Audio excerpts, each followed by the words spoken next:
Olá, pessoal. Falando desse livro aqui, O Mito da Criatividade, do Fábio Zuma. Ele vai contar a história da descoberta de Netuno. Então, em 1846, foi descoberto Netuno, né? Um astrônomo, o Leverrier, ele havia calculado que, pela física de Newton, estava dando uma diferença ali nos planetas. Seria necessário que existisse um planeta adicional que não se conhecia na época, para que a conta fechasse, para que as leis de Newton fossem válidas. Então ele imaginou que pudesse existir esse planeta e localizou, olha, procurem por aqui que devem encontrar esse planeta aqui.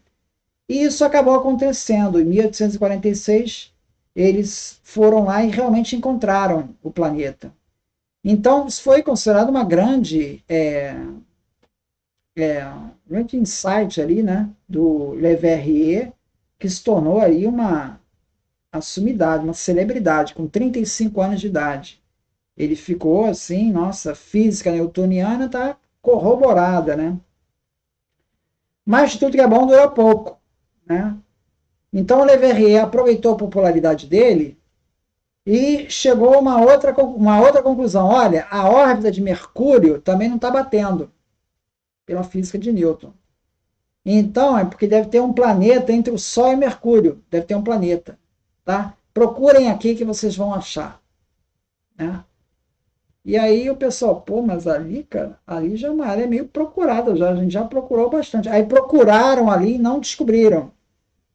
Então, na verdade, não existe planeta nenhum ali onde ele disse que existiria. A irregularidade existe. O problema está nas leis de Newton. Quem foi dar essa resposta foi a teoria da relatividade geral do Einstein, que ele explicou o movimento anômalo de Mercúrio ali. Então é curioso isso, né? Como é que o Leverrier, a gente não conhece desse fracasso. Esse fracasso é meio que esquecido na história. O Leverrier, ao mesmo tempo que ele confirmou a física newtoniana, ao mesmo tempo ele afundou, porque ele também encontrou a anomalia de Mercúrio que não foi resolvida pela física newtoniana. Quer dizer, é paradoxal, né? Como é que ele, ao mesmo tempo, confirmou e acabou servindo para derrubar, né? Quem acabou derrubando foi o Einstein, né? Com a relatividade geral. Então, o Salvador tornou-se o prenúncio do fim. Então, é interessante essa história do Le Verrier. Como é que é interessante a questão dos fracassos, que eles são escondidos da história, né?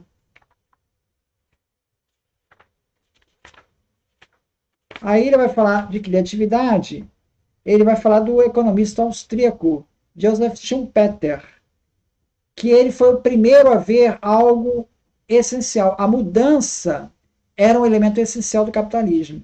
Enquanto a maioria dos economistas estava preocupada com a continuidade dos movimentos econômicos, ou seja, em manter as estruturas, Schumpeter viu que a descontinuidade, porque sempre estava se observando sempre a presença de ciclos econômicos, ciclos de crescimento grande e depressão, crescimento e depressão, crescimento e depressão.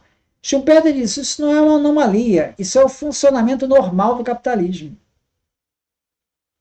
O capitalismo ele cria e destrói estruturas em um movimento cíclico. Isso faz parte da dinâmica do capitalismo. Então ele viu essa mudança é a verdadeira característica essencial do capitalismo. E essa mudança está ligada à inovação. Então quem move a economia é o empreendedor inovador. Então após criar um novo produto, há uma destruição do produto anterior. Então existe um processo que eles chamam de destruição criativa. Tá?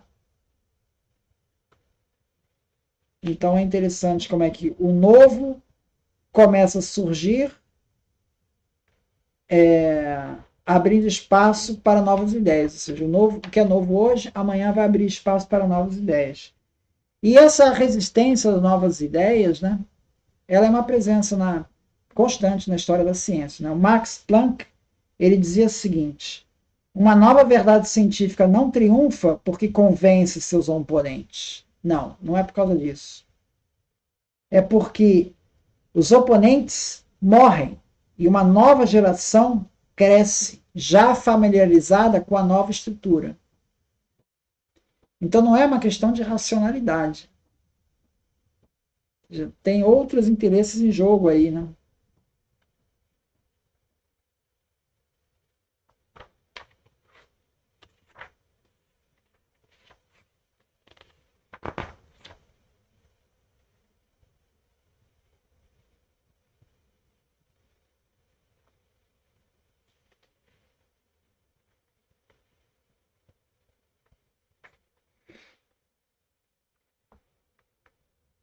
Aí na página 207,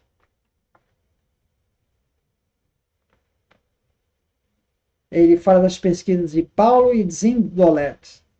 Se trabalhando separadamente, 4 pessoas geram um total de 77 ideias, a sua média individual é de 19 ideias, contra um total de 45 e uma média individual de 11 ideias das pessoas que trabalhavam em grupo. Quem está no grupo presencia 45 ideias aparecerem, enquanto quem trabalha sozinho acompanha apenas 19 se criar. Entende? Quando você bota várias pessoas para trabalharem juntas, a produtividade desse grupo ela é menor do que seria individualmente. Individualmente essas pessoas produziriam mais. Mas acontece que juntas elas produzem uma quantidade maior de resultado. Não a produtividade, o valor individual por cada um, mas o resultado final acaba sendo maior. Como elas veem o resultado maior, elas têm uma percepção de que a produtividade aumentou. Na verdade, não. Então, ele tá questionando a ideia do brainstorm, né? Essa ideia de você trabalhar em grupo e essa ideia de fazer brainstorms, né? Ele questiona a produtividade disso. Tá? Porque você no brainstorm, as pessoas podem ter uma boa ideia, mas ali naquele grupo elas se sentirão desmotivadas a expor a sua ideia. Se elas fizessem sozinhas, elas talvez desenvolvessem aquela ideia com menos receio de ser recriminado. Você no grupo, você pode ser rechaçado pelo grupo. Você pode lançar uma ideia e uma pessoa acha de ridículo e você se recolhe e então existe esse efeito que pode ser negativo, né? Você teria de trabalhar medidas para que isso fosse minimizado. Ou seja, o grupo pode ter um efeito de manada, né? Então, que não acaba prejudicando o surgimento de novas ideias. Outra questão que chama atenção também é no grupo, né? Ou seja, você às vezes tem uma ideia, mas você simplesmente não tem a oportunidade de falar. Então você, a partir daquele momento, você fica tentando guardar a tua ideia na cabeça até aparecer a oportunidade. Então você fica meio bloqueado para novas ideias. Não, não quero ter mais ideia, não, senão vou esquecer aquela minha primeira. Então você acaba bloqueando o surgimento de novas ideias. Então esses problemas ele coloca aí no programa do brainstorm, tá? Que é uma técnica para ter novas ideias, mas que ele faz essas ressalvas. Bom, então a conclusão final do livro é essa de que o maior segredo da criatividade, mais bem guardado de todos, é que não há segredo algum. É tudo fruto do trabalho e dedicação. Tá? Então, é ralar. Tá? Basicamente é isso que ele está querendo dizer. E por isso, então, ele propõe o seguinte: ao invés de falar de criatividade, ele sugere falar de trabalho criativo, ao invés de criatividade. Porque criatividade sugere que uma musa inspirou você. Trabalho criativo já remete ao conceito de que você teve que ralar. Trabalho criativo envolve levar nossos esforços pessoais à fronteira de um ou mais domínios. Então, é essa a mensagem principal do livro. Ele procura instigar as pessoas a terem uma perspectiva de criatividade que fomente, de fato, o trabalho criativo. Muito obrigado, então.